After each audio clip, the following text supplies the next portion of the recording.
Hey guys, welcome back to Manisha commerce classes. जैसा कि आप सबको पता है कि हम फाइनेंशियल मैनेजमेंट का कैपिटल स्ट्रक्चर चैप्टर जो वो कर रहे हैं। 2 वीडियो लेक्चर्स में इसके ऊपर डाल चुकी हूँ। लास्ट की वीडियो में हम नेट इनकम अप्रोच के बारे में पढ़ रहे थे और आज हम नेट इनकम अप्रोच का एक न्यूमेरिकल एग्जाम्पल करेंगे। मैंने ये अलग अलग वीडियो इसलिए रखी हैं क्योंकि कई बच्चे हैं जो वो न्यूमेरिकल नहीं करते हैं, सिर्फ थ्योरी लेक्चर देखना पसंद करते हैं, और कई बच्चे हैं जो सिर्फ न्यूमेरिकल्स देखना पसंद करते हैं। इसलिए मैंने ये दोनों वीडियोज़ को अलग अलग रखा है, एक वीडियो में इकट्ठा नहीं किया। तो चलिए स्टार्ट करते हैं हमारे न्यूमेरिकल एग्जाम्पल से। क्या बोलता है ये? X limited present the following particulars. X limited है जो, उसके कुछ पर्टिकुलर्स क्या है? Earning before interest and tax दिया हुआ है ₹30,000। के ई के मैंने क्या बोलता था, के क्या होता है? के किसको डिनोट करता है? Cost of. Cost of equity कितनी है? 15% है। कॉस्ट ऑफ डेट कितनी है? 10% है। ठीक है। और उसके बाद उसने क्या बोला है कि जो टोटल कैपिटल है, ठीक है, टोटल कैपिटल कितनी है हमारी फर्म की? 2 लाख रुपये। ठीक है। उसके बाद है calculate the cost of capital. एक तो हमें कॉस्ट ऑफ कैपिटल कैलकुलेट करनी है and value of the firm, और हमें क्या कैलकुलेट करना है? Value of the firm calculate करनी है for the given alternatives by using net income approach. क्या क्या अल्टरनेटिव्स क्या दिए हुए हैं हमें? कि डेट टू टोटल कैपिटल दिया हुआ है 0%, 20%, 50% एंड 100%। इसका मतलब क्या है कि अगर हम 0% डेट यूज करते हैं तो वैल्यू ऑफ द फर्म क्या होगी और कॉस्ट ऑफ कैपिटल क्या होगी? 20% डेट यूज करते हैं तो वैल्यू ऑफ द फर्म क्या होगी और तब कॉस्ट ऑफ कैपिटल क्या होगी? और अगर 50 या 100 यूज करते हैं तो वैल्यू ऑफ द फर्म क्या होगी और कॉस्ट ऑफ कैपिटल क्या होगी? ठीक है। तो एक बार हम फॉर्मूलाज को रिवाइज कर लेते हैं। मैंने आपको लास्ट वीडियो लेक्चर में फॉर्मूलाज करवाए थे। ठीक है। तो एक बार पहले फॉर्मूलाज लिख लेते हैं। फॉर्मूलाज क्या क्या लिखवाए थे मैंने आपको बताया था कि जो अर्निंग है, ठीक है, अर्निंग क्या होती है? Earning before interest and tax में से जब हम इंटरेस्ट माइनस कर देते हैं तो हमारे पास क्या जाता है? अर्निंग आ जाती है। ठीक है। या earning available for equity share holders बोल सकते हैं आप इसे। उसी के बाद वीई यानी कि वैल्यू ऑफ इक्विटी। ठीक है। वैल्यू ऑफ इक्विटी क्या होती है? Earning divide by cost of equity. ठीक है। जब हम अर्निंग को कॉस्ट ऑफ इक्विटी से डिवाइड करेंगे तो हमारे पास क्या आ जाएगी? Value of equity. ठीक है। वैल्यू ऑफ फर्म लिखवाया था मैंने आपको कल। वैल्यू ऑफ फर्म क्या होती है? जब हम वैल्यू ऑफ इक्विटी में ऐड कर देंगे वैल्यू ऑफ डिबेंचर्स तो हमारे पास क्या आ जाएगा? Value of the firm. एक तो हमने value of the firm calculate करनी है, राइट, और हमें एक क्या कैलकुलेट करना है? Cost of overall cost of capital. ठीक है। तो ओवरऑल कॉस्ट ऑफ कैपिटल निकालने का फॉर्मूला क्या है? Earning before interest and tax. ठीक है। Earning before interest and tax को वैल्यू ऑफ द फर्म से डिवाइड करके 100 से मल्टीप्लाई कर देंगे तो हमारे पास क्या आएगा? Overall cost of capital. यानी कि एक हमें ये कैलकुलेट करना है, ओवरऑल कॉस्ट ऑफ कैपिटल। जब हम डिफरेंट अल्टरनेटिव्स यूज करेंगे तो हम देखेंगे कि इनके अंडर क्या क्या वैल्यू आती है फर्म की और क्या क्या कॉस्ट ऑफ कैपिटल आती है। तो चलिए स्टार्ट करते हैं। उसने सबसे पहले क्या बोला कि जो हमारे टोटल कैपिटल है वो है 2 लाख। ठीक है। उसमें हमें डेट एक में ऑप्शन में 0% यूज़ करना है, एक में 20%, एक में 50, एक में 100। तो मैं यहाँ पे लिख सकती हूँ कि हम इक्विटी कितना यूज़ कर रहे हैं। ठीक है। इक्विटी कितना यूज़ कर सकते हैं, डेट कितना यूज़ कर रहे हैं, और टोटल कैपिटल हमारी कितनी है, राइट। टोटल कैपिटल हमारी कितनी है? तो टोटल कैपिटल उसने क्या बोला है? टोटल कैपिटल है हमारी 2 लाख रुपये, है ना। तो यहाँ पे मैं 2 लाख लिख सकती हूँ कि टोटल हमारी कैपिटल कितनी है? 2 लाख रुपये। ठीक है जी। अगर हमारी टोटल कैपिटल 2 लाख है, इसमें वो 0% डेट यूज़ कर रहा है तो डेट कितना हो गया? यहाँ पे 0 हो गया। इट मीन्स ये 2 का 2 लाख क्या है? इक्विटी यूज़ कर रहा है। 2 का 2 लाख क्या यूज़ कर रहा है? इक्विटी यूज़ कर रहा है। इसमें ये 20% डेट यूज़ कर रहा है, मतलब 2 लाख का 20% कितना हो गया? 40,000। 40,000 डेट यूज़ कर रहा है। इट मीन्स ये इक्विटी कितनी यूज़ कर रहा है? 1,60,000 की, राइट। इसमें 50% डेट यानी कि 1 लाख डेट और 1 लाख इक्विटी, राइट। अगर इसमें सारे का सारा 100% डेट यूज़ कर रहा है तो यहाँ पे 2 लाख डेट आ जाएगा और 0 इक्विटी। क्लियर है इतना? उसके बाद हमारी earning before interest and tax कितनी है? Earning before interest and tax हमें दी हुई है इसने 30,000, right. Earning before interest and tax कितनी दी हुई है? 30,000 दी हुई है, राइट। तो सब केसेस में सेम ही रहेगी 30,000।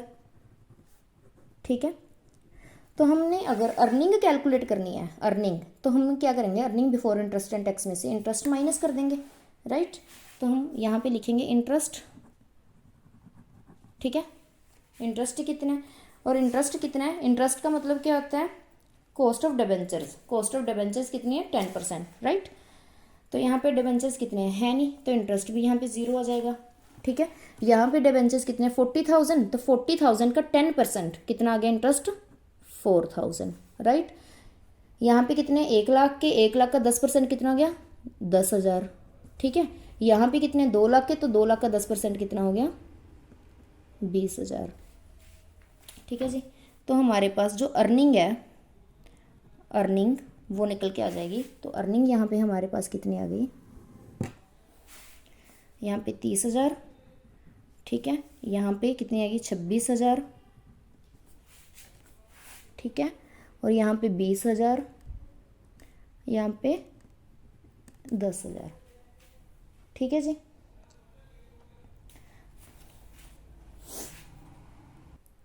अब हम क्या कैलकुलेट करेंगे, अब हमें कैलकुलेट करना है वैल्यू ऑफ द फर्म। क्या कैलकुलेट करना है हमें, value of the firm. Value of the firm calculate करने के लिए हमें वैल्यू ऑफ इक्विटी और वैल्यू ऑफ डिबेंचर्स चाहिए, राइट।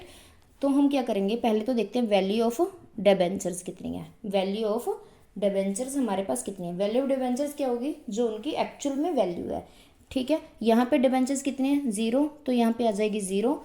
यहाँ पे डिबेंचर्स कितने हैं 40,000, तो वैल्यू ऑफ डिबेंचर्स आ गई हमारी 40,000। वैल्यू ऑफ डिबेंचर्स यहाँ पे आ गई 1 लाख, और यहाँ पे कितने वैल्यू ऑफ डिबेंचर्स 2 लाख, तो यहाँ पे आ गई वैल्यू ऑफ डिबेंचर्स 2 लाख, ठीक है। और अब हमें क्या चाहिए, वैल्यू ऑफ इक्विटी। क्या चाहिए, वैल्यू ऑफ इक्विटी। और वैल्यू ऑफ इक्विटी का फॉर्मूला मैंने आपको क्या बताया था, अर्निंग को डिवाइड करेंगे कॉस्ट ऑफ इक्विटी से, ठीक है। अर्निंग को कॉस्ट ऑफ इक्विटी से डिवाइड करेंगे, राइट। तो हमारे पास आएगी वैल्यू ऑफ इक्विटी।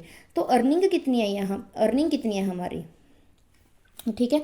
अर्निंग कितनी है, ये है अर्निंग, अर्निंग फॉर इक्विटी इसको बोल दे सकती हूँ मैं, ठीक है। जिसमें अर्निंग क्या है मैंने आपको बताया था, earning before interest and tax में से इंटरेस्ट माइनस करके हमारे पास अर्निंग आती है, ठीक है। अर्निंग को जब हम डिवाइड करेंगे कॉस्ट ऑफ इक्विटी से, तो हमारे पास आएगी वैल्यू ऑफ इक्विटी। तो इस केस में देखें हम, अर्निंग कितनी है हमारी 30,000 है, ठीक है। अर्निंग कितनी है 30,000, ठीक है।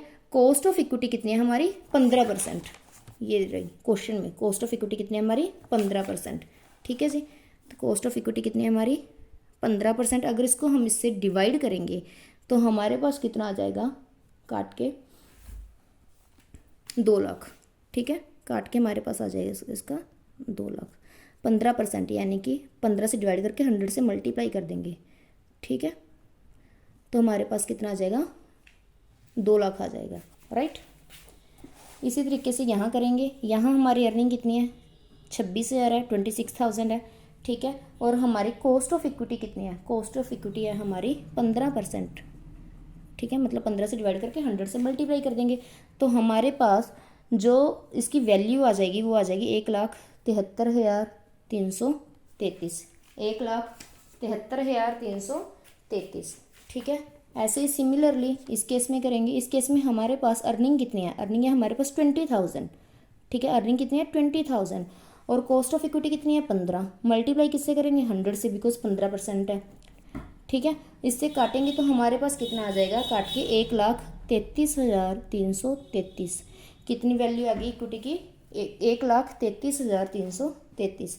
और इसी तरीके से यहाँ करेंगे, यहाँ अर्निंग कितनी है हमारी 10,000 अर्निंग है ये वाली, ठीक है।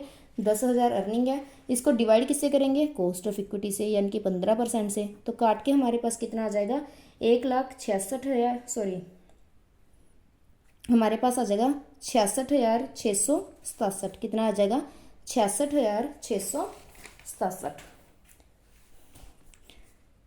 अब हमारे पास वैल्यू ऑफ इक्विटी आ चुकी है, वैल्यू ऑफ डिबेंचर्स आ चुकी है, ठीक है। देखिए वैल्यू ऑफ डिबेंचर्स है, वैल्यू ऑफ इक्विटी है, तो we can calculate value of the firm, right. Value of the firm, तो वैल्यू ऑफ डिबेंचर्स ये वाली, राइट, ये वाली प्लस ये हमारी जो वैल्यू ऑफ इक्विटी है ये, इन दोनों को ऐड करेंगे हमारे पास क्या आ जाएगा value of the firm. 0 + 2 lakh कितना आ गया 2 लाख, राइट। और यहाँ पे कितना है 40,000, उसमें ऐड कर देंगे हम 1,73,333, तो कितना आ जाएगा 2,13,333, ठीक है। इन दोनों के ऐड करेंगे तो कितना आ जाएगा 2,33,333, ठीक है। इसमें 2 लाख में 66,000 जोड़ेंगे तो कितना होगा 2,66,667। क्लियर है जी। वैल्यू ऑफ द फर्म निकल के आ गई हमारे पास। उसने क्या दो चीज़ें बोली थी, एक उसने बोला था कि वैल्यू ऑफ द फर्म निकालनी है और एक उसने बोलना था ओवरऑल कॉस्ट ऑफ कैपिटल निकालनी है। वैल्यू ऑफ द फर्म हमने कैलकुलेट कर लिया है और आप देख सकते हैं जैसा कि नेट इनकम अप्रोच बोलता है कि जितना ज़्यादा हम डेट यूज़ करेंगे उतनी हमारी वैल्यू ऑफ द फर्म है जो इंक्रीज़ होगी। जैसे जैसे हम डेट ज़्यादा यूज़ करते गए वैल्यू ऑफ द फर्म है जो हमारी वो इंक्रीज़ होती गई। जैसे पहले 2 लाख थी, फिर 2,13,333, फिर बढ़ के 2,33,000 होगी, फिर 2,66,000 होगी। ठीक है। अब हमें क्या कैलकुलेट करना है, कॉस्ट ऑफ कैपिटल यानी कि ओवरऑल कॉस्ट ऑफ कैपिटल। तो कॉस्ट हमें देखते हैं, पहले तो हमें कॉस्ट ऑफ डिबेंचर्स, ठीक है, कॉस्ट ऑफ डिबेंचर्स हमें दी हुई है, कितनी दी हुई है 10% दी हुई है सभी केसेस में। ठीक है, 10% है हमारे पास कॉस्ट ऑफ डिबेंचर्स। फिर हम देखेंगे cost of equity. Cost of equity भी कांस्टेंट रहती है, सेम है सभी केसेस में 15%। राइट, कॉस्ट ऑफ इक्विटी क्या है, सेम है। तो अब हमें क्या देखना है, हम यहाँ पे और क्या कैलकुलेट करके लिखने वाले हैं, ओवरऑल कॉस्ट ऑफ कैपिटल क्या होने वाली है चारों केसेस में। तो ओवरऑल कॉस्ट ऑफ कैपिटल का फॉर्मूला क्या था, ये मैंने आपको लिखवाया है। ओवरऑल कॉस्ट ऑफ कैपिटल का फॉर्मूला क्या है, earning before interest and tax को वैल्यू ऑफ द फर्म से डिवाइड करेंगे और 100 से मल्टीप्लाई करेंगे तो आपके पास क्या निकल के आएगी, ओवरऑल कॉस्ट ऑफ कैपिटल। तो देखिए earning before interest and taxes सभी केसेस में कितनी है, 30,000 है। राइट, 30,000 उसको किससे डिवाइड करना है, value of the firm. Value of the firm कितने, 2 lakh. Value of the firm कितने, 2 लाख, इसको 100 से मल्टीप्लाई करेंगे। राइट, सिमिलरली इस केस में भी ऐसा होगा। ठीक है, इस केस में भी यही होगा। जो हमारे earning before interest and tax है वो सेम रहने वाली है 30,000। वैल्यू ऑफ द फर्म कितने, 2,13,333 है इंटू 100। ठीक है, इधर भी ऐसे ही 30,000 divide by value of the firm 2,33,333 into 100 और इधर भी ऐसे ही। ठीक है, 30,000 हमारी earning before interest and tax थी और यहाँ पे 2,66,667 इंटू 100।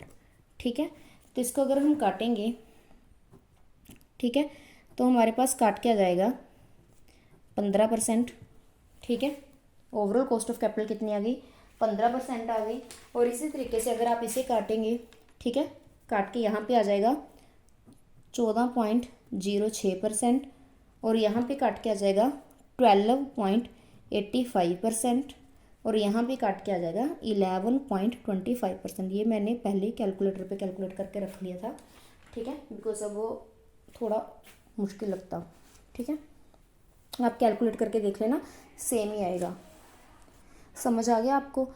अब हमने इसमें क्या कैलकुलेट किया, value of the firm calculate की और overall cost of capital calculate की। इसने 2 चीज़ें बोली थी कैलकुलेट करने को और ये हमें शो भी हो गया कि जैसे जैसे हम ज़्यादा डेट यूज़ करते हैं वैसे वैसे ओवरऑल कॉस्ट ऑफ कैपिटल जो रिड्यूस होती है। देखिए पहले 15 से वो 11.25% पे आ गई और जो वैल्यू ऑफ द फर्म है वो इंक्रीज होती है। ठीक है, वैल्यू ऑफ द फर्म ज़्यादा डेट यूज़ करने से according to net income approach वो इंक्रीज होगी और ओवरऑल कॉस्ट ऑफ कैपिटल जो वो डिक्रीज होगी। इसकी भी PDF है जो मैं वो टेलीग्राम चैनल पे डाल दूंगी और अगर आपने टेलीग्राम चैनल ज्वाइन नहीं किया है तो प्लीज़ आप डिस्क्रिप्शन में लिंक दिया हुआ है उस वहाँ पे जाके ज्वाइन कर लेना।